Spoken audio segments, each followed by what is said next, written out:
إذا شعرت بالرجفة، الحمى، نزلة البرد، سعال، كحة، ألم في الرأس، ضيق في التنفس والبلغم، التهاب في الحلق، عندك مشكل في صدرك سواء كنت من المدخنين أو كنت من الأشخاص الذين يعانون من مشكل التهابات في الجهاز التنفسي، ما عليك إلا بهذه الوصفة.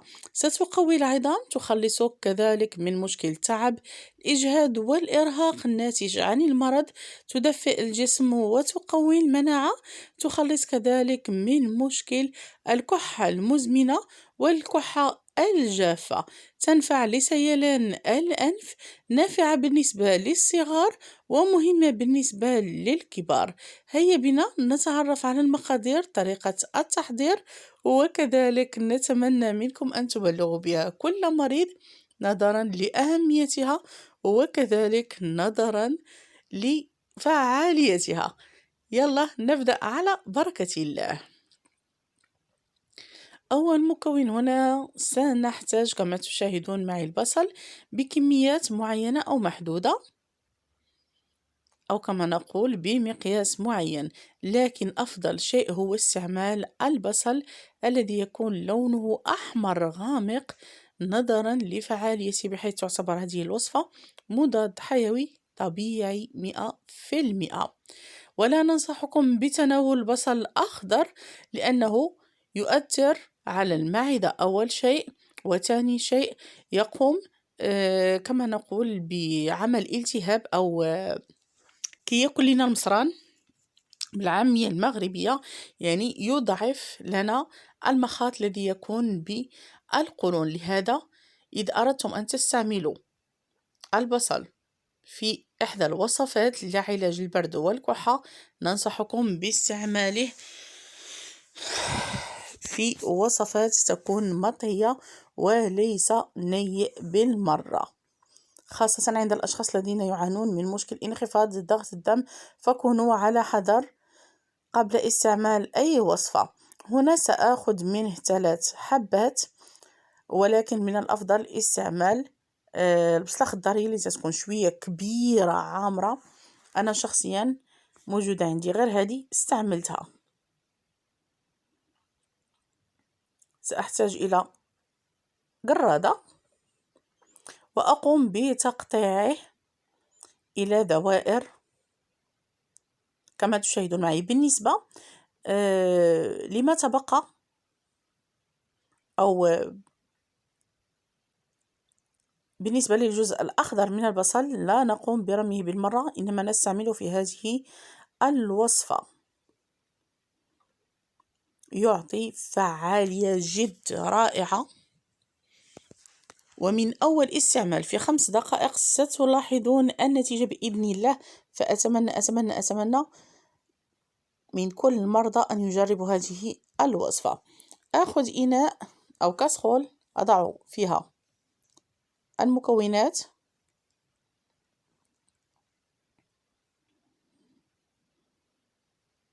لا ننسى أنه يعزز امتصاص المعادن الهامة مثل الكالسيوم، ويقي كذلك من ديدان البطن، لا تستهينوا به بالمرة، وينظف الجهاز التنفسي.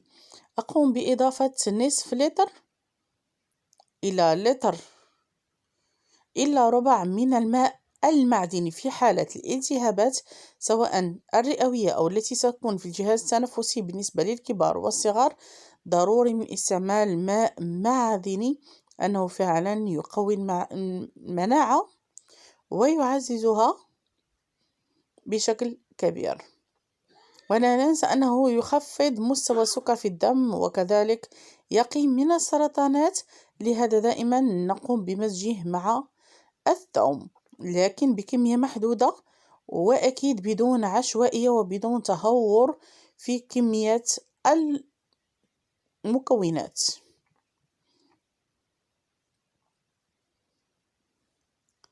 فوالا كما تشاهدون معي. بعد ذلك سأقوم بأخذ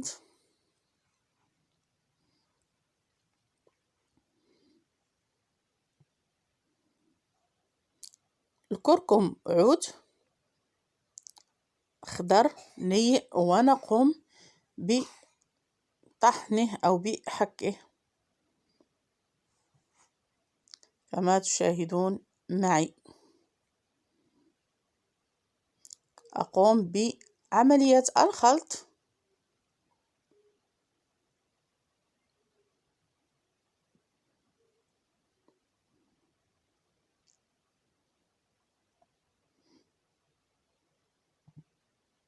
أضيف 2 الأعواد من بادينة أو نجمة الأرض التي تعمل على ترطيب الحلق بشكل كبير وسريع. عود واحد من خدنجال الذي يعمل على تدفئة الجسم تسخينه، ولكن دائما أنصحكم وأقول لكم بأنه صالح للرجال أكثر من النساء، لهذا لا تحاولوا بالمرة كنساء استعماله بكثرة، لأنه يعرض المرأة لخلل هرموني، فلهذا هو يعتبر من بين الأعشاب التي يستعملها الرجال أكثر من النساء. أضيف كذلك القليل من الدرسين، وأضع هذا الخليط فوق النار تكون هادئة. وفي هذه الأثناء حبيبتي ستقومين بعملية جد مهمة، فأتمنى أن تركزي معي في هذه المرحلة. ستأخذين منديل أو فوطة نضعها على الرأس كغطاء، ونقوم بشم هذا الخليط منذ البداية، يعني عندما يبدأ في الغليان نقوم بشمه، وهنا ستتخلصين من آلام الرأس، وستتخلصين من الشقيقة، ستتخلصين من الدوار، وتتخلصين من انسداد الأنف، وينفع لفتح الجيوب الأنفية بشكل كبير. فوالا، جد جد رائع. بعد ذلك ستقومين بتغطية الرأس، إزالة كما أقول أو إزالة تلك الفوطة، ونقوم بحزم الرأس جيدا جيدا جيدا جيدا.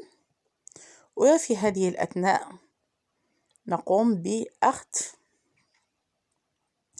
أو أحد الأشخاص يقوم بإزالة هذه الأعواد لكي لا نقع في مشكل كسر آلة الطحن، وأكيد سنضيف إليها مكونات أخرى. بالنسبة للكمية التي ستتبقى من الماء سيبقى عندي، يعني أقوم بطهيها إلى أن يبقى عندي ربع لتر فقط من الماء، لكي يكون أو تكون هذه الشوربة أو هذا المشروب مركز، سميه كيف ما بغيتي.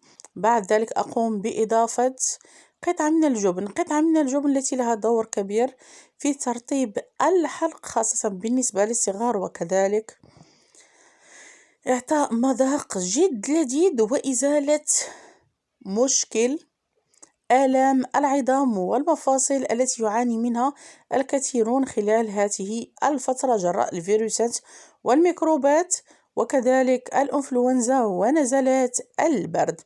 بعد ذلك كمرحلة موالية وهو الساخن أقوم بإضافة القليل جدا من الملح، أضعه